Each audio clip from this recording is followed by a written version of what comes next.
Selamat siang, anak-anak yang terkasih, dan salam sehat untuk kita semua. Pada hari ini kita akan masuk mengenai peran gereja bagi perkembanganku. Sebelum kita masuk mengenai materi kita pada hari ini, beberapa minggu yang lalu kita sudah belajar mengenai peran keluarga dan peran sekolah. Dan kali ini kita akan masuk peran gereja bagi perkembanganku. Dan ketiga materi ini masih berhubungan. Maka dari itu, mohon dipersiapkan buku paketnya dan dibuka tentang materi kita pada hari ini, sehingga kamu bisa mengikutinya dengan baik. Baik, maka sebagai pengantar pada materi kita pada hari ini, bahwa manusia itu adalah makhluk sosial dan sekaligus makhluk beriman yang mempunyai relasi secara khusus dengan Allah penciptanya. Jadi apa maksudnya? Bahwa manusia itu adalah makhluk sosial. Selain dari makhluk sosial, dia juga adalah makhluk yang beriman, yang mempunyai relasi. Selain mempunyai relasi dengan manusia, mempunyai juga relasi dengan Allah penciptanya. Iman seseorang juga tidak akan berkembang bila tidak ada relasi dan komunikasi antar orang beriman. Baik, maka ini adalah sebagai pengantar untuk kita masuk ke dalam materi kita pada hari ini. Baik, kita akan masuk ke dalam materi kita. Kita akan masuk mengenai gereja berperan sebagai. Maka gereja berperan sebagai garam dunia dan terang dunia. Apa maksudnya garam dunia? Bahwa gereja menjadi penyebar ajaran kerajaan Allah di tengah-tengah dunia. Dan apa maksudnya terang dunia? Bahwa gereja bertugas menerangi dunia yang gelap.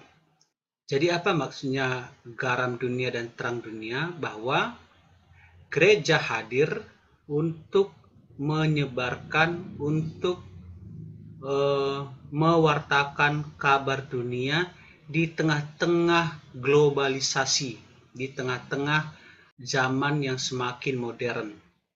Sedangkan juga sekaligus juga gereja bertugas untuk menerangi dunia yang gelap, artinya membawa manusia ke arah yang lebih baik.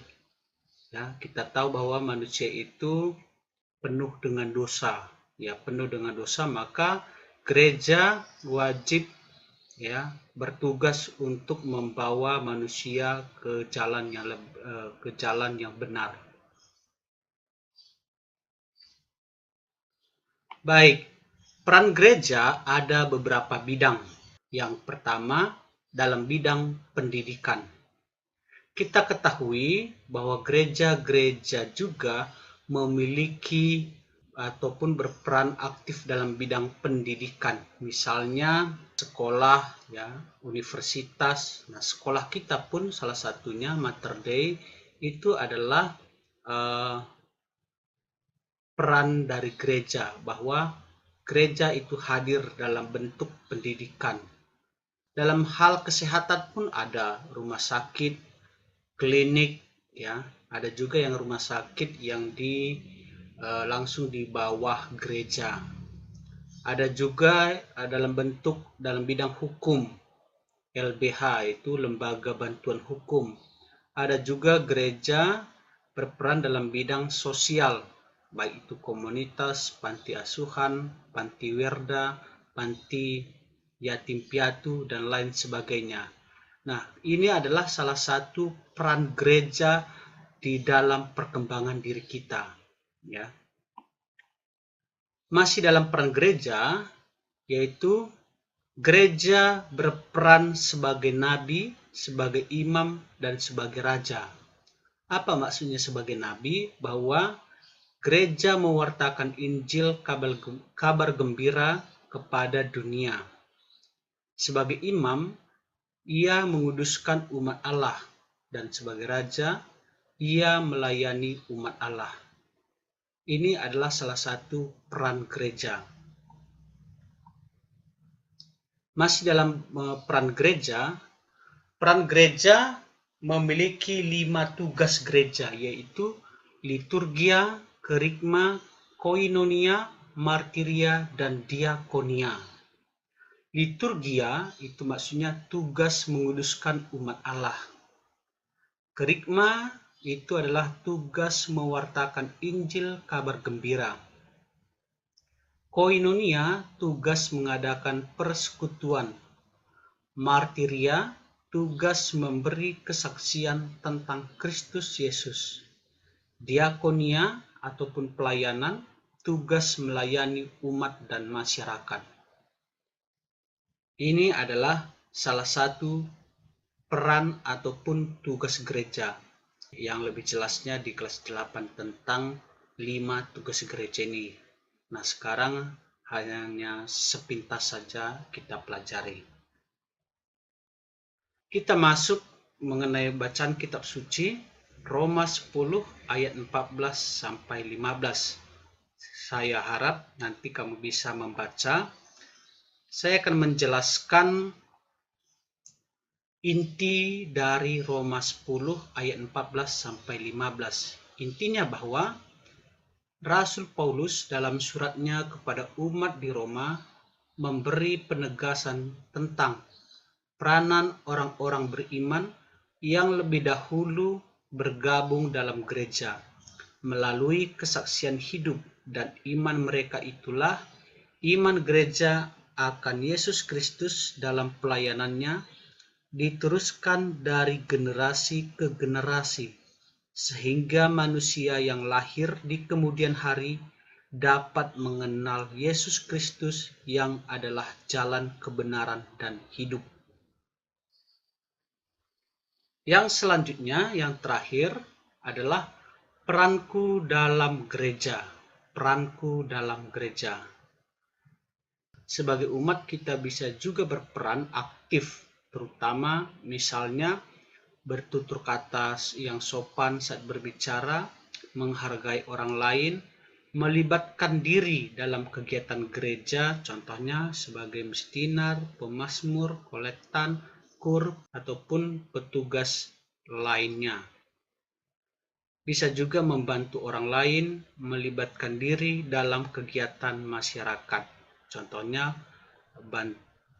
bakti sosial ataupun komunitas yang lain. Jadi inti dari pelajaran kita pada hari ini bahwa ternyata gereja juga memiliki peran aktif di dalam perkembangan diri kamu.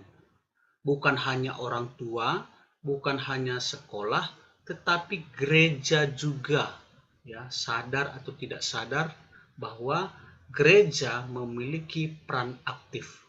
Apa perannya? Tadi saya sudah jelaskan, baik dalam bidang pendidikan misalnya sekolah. Sekolah Mater Dei salah satu contohnya itu adalah peran gereja. Jadi sekolah Mater Dei itu adalah naungan dari gereja. Dalam bentuk kesehatan juga ada. Gereja-gereja membangun kesehatan, rumah sakit, klinik, dan lain sebagainya. Nah, di sisi lain juga gereja juga berperan dalam bidang sebagai pengajaran, ya, raja, imam, dan nabi. Selain itu juga gereja memiliki 5 tugas yang tadi sudah saya jelaskan. Jadi bahwa gereja berperan aktif di dalam perkembangan dirimu, khususnya dalam perkembangan rohani. Ya, khususnya dalam bidang perkembangan rohani. Baik anak-anak yang terkasih, itu adalah materi kita pada hari ini tentang peran gereja dalam perkembanganku. Baik, sebelum saya mengakhiri materi kita pada hari ini, saya akan menyampaikan yang belum mengumpulkan tugas. Maka pada hari ini nama-nama yang tercantum, nama-nama yang saya tuliskan bahwa itu yang belum mengumpulkan tugas, dan pada hari ini mohon untuk menyelesaikan semua tugas-tugasnya yang belum selesai. Sekali lagi saya ingatkan pada hari nama-namanya, mohon kamu mencermati nama-nama kamu kalau ada. Maka kalau masih ada namanya yang tercantum di sini yang sudah saya tuliskan, bahwa nama-nama yang ada di sini berarti yang belum mengumpulkan tugas. Maka pada hari ini mohon tugas-tugasnya semua diselesaikan. Tugas 2 yang belum mengumpulkan Wisnu, tinggal Wisnu 7C. Tugas 4, tugas 4 ada beberapa orang, mohon dicermati, ada Selomita, Nathaniel, Revaldo, Vito, Yosua, Juanita, Jessica, Maxi, Epifania, Nadine, Osvaldo, dan Chandra. Jadi saya campur 7C dan 7D.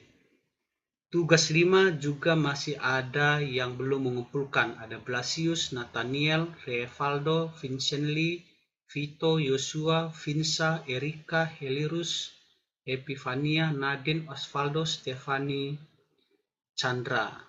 Tugas 6 masih banyak, Tugas 6 juga masih banyak.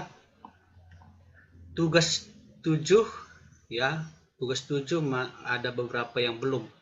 Maka pada hari ini yang namanya tercantum berarti belum mengumpulkan tugas. Maka pada hari ini mohon semua tugas-tugasnya, baik tugas 2, 4, 5, 6, dan 7 mohon diselesaikan pada hari ini. Saya tunggu sampai jam 1. Kalau namanya yang tidak tercantum ataupun sudah menyelesaikan semua tugas, berarti kamu bebas tugas. Baik, itu saja. Terima kasih dan selamat siang.